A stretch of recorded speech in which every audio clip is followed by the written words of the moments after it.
Suma Kanakala, Udayabhanu, Jhansi senior Telugu anchors. ఇంకా పలువురు ఉన్నారు.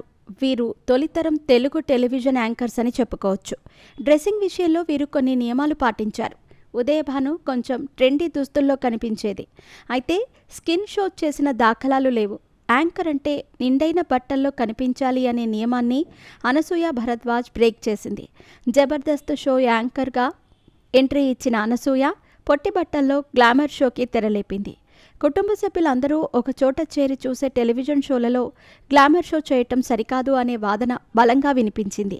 ఈ క్రమంలో అనసూయ డ్రెస్సింగ్పై విమర్శలు వెల్లువెత్తాయి. ఒక్క సందర్భంలో సీనియర్ నటుడు కోటా శ్రీనివాసరావు సైతం అనసూయ డ్రెస్సింగ్ని ఉద్దేశించి మాట్లాడాడు. అనసూయ అందంగా ఉంటుంది, ఆమె పొట్టి బట్టలు ధరించాల్సిన అవసరం లేదు అన్నాడు. ఈ విమర్శలకు అనసూయ ఘాటైన సమాధానం ఇచ్చింది. ఎన్ని విమర్శలు వచ్చినా అనసూయ తన పంథా మార్చుకోలేదు. సోషల్ మీడియాలో కూడా అనసూయ మీద విపరీతమైన నెగటివిటీ ఉంటుంది. తన హేటర్స్ మరింత కుళ్ళుకునేలా అనసూయ చర్యలు ఉంటాయి. చివరికి బికినీ ఫోటోలు కూడా షేర్ చేసి తన గట్స్ ఏంటో చాటుకుంది అనసూయ. ఒకరి కోసం నేను బ్రతకను, నా కోసం నేను బ్రతుకుతాను అంటుంది. బయట వాళ్ల సంగతి సరే, అనసూయను కుటుంబ సభ్యులు ఏమీ అనరా? ఆమె భర్త ఫీలింగ్ ఏంటి?